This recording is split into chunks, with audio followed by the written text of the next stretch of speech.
Et donc il ne peut pas y avoir dans un certain nombre de nos quartiers des personnes qui menacent la police, qui peuvent éventuellement tirer à la Kalachnikov et donc faire de nombreuses victimes.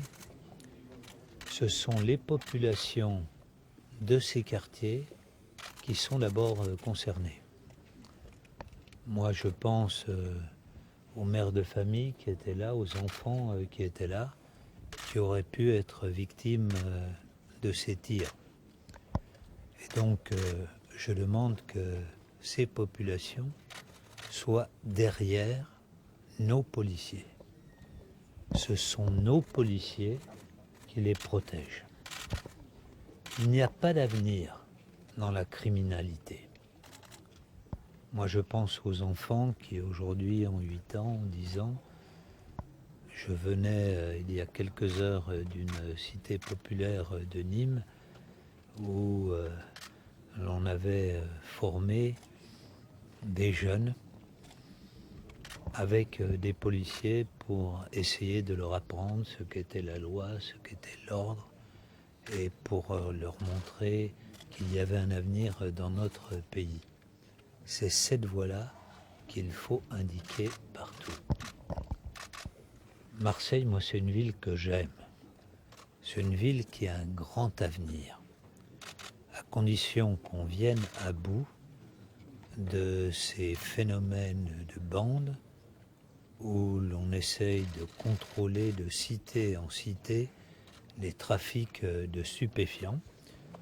Vous avez entendu le président de la République il y a 2 jours disant que pour lui la priorité c'était le démantèlement de tous les trafics de stupéfiants à travers le territoire et dans un certain nombre de nos quartiers, de nos communes, de nos cités. Et donc c'est ce que nous mettrons en œuvre ici à Marseille. Nous allons renforcer les effectifs de police. Dans les quartiers de reconquête républicaine, j'enverrai 60 policiers supplémentaires dès que les sorties d'école se feront. J'ai déjà envoyé dès le lendemain des fêtes une compagnie de CRS. Nous remettrons une nouvelle unité à disposition pour montrer que dans ces quartiers, l'ordre doit pouvoir régner et force doit rester à la loi. Est-ce que vous allez rencontrer les habitants pour les rassurer, monsieur le ministre? Je pense. Je pense. Qu'est-ce que vous allez leur dire?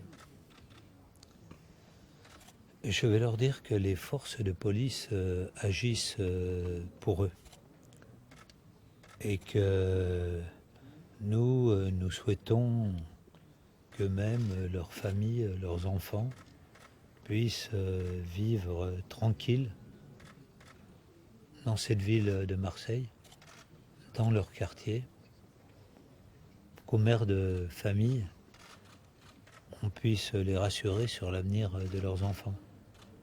Qu'elles ne se disent pas demain, ma fille, mon fils peut être dans la rue et peut être victime de cette guerre qui existe entre les différents gangs. Ils ne représentent qu'une infime minorité et nous en viendrons à bout. C'est la promesse que nous leur faisons. Quand vous dites que aussi que la population soit derrière ces policiers, est-ce que ça veut dire aussi que dans une certaine omerta, vous aimeriez bien aussi que les habitants puissent participer peut-être aux côtés des policiers aussi, à pouvoir démanteler, qu'il y ait une participation des habitants aussi, parce qu'on sait que dans ces cités, il y a souvent l'omerta et qu'ils ne disent rien. Nous allons essayer de travailler avec l'ensemble des acteurs de la société. Il y a dans ces cités un certain nombre d'associations, nous pouvons travailler avec eux. Dans la police de sécurité du quotidien, j'ai indiqué qu'il y avait beaucoup en France de conseils de quartier, que moi je souhaitais que dans ces conseils de quartier, il y ait un référent sécurité et que, en contrepartie, il y ait dans chaque commissariat quelqu'un qui soit en contact direct avec les représentants de ces conseils de quartier, de manière à opérer une coopération. Moi, je pense qu'il faut avoir une attitude ouverte par rapport aux habitants de ces quartiers, parce qu'il y a une espèce de combat, vous avez raison, qui est mené. Il faut que nous leur disions qu'ils doivent être avec nous pour éradiquer la délinquance et le gangstérisme à l'intérieur de leur quartier. Vous-même, vous avez été choqué par ces images parce qu'elles sont très rares. Bon, il y a des règlements de compte sur Marseille, on les voit, mais il y avait 2015, il y avait eu effectivement une telle opération, et pas entre les deux, et cette nouvelle opération-là qui est quand même extravagante. Si vous voulez, ce que je constate, c'est que sur Marseille, en l'espace de 3 ou 4 ans, il y a eu un travail de la police qui a été formidable. Le nombre de réseaux de trafic de stupéfiants qui ont été effectivement démantelés est tout à fait considérable. Mais en même temps, on voit que la violence monte.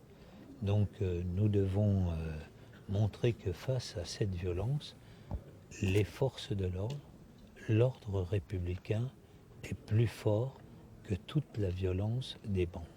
Vous savez, il y a eu beaucoup de villes à travers le monde qui ont été confrontées aux mêmes situations et qui sont arrivées à éradiquer ces situations. Je pense qu'à Marseille, nous pouvons le faire et nous devons le faire. Voilà, merci.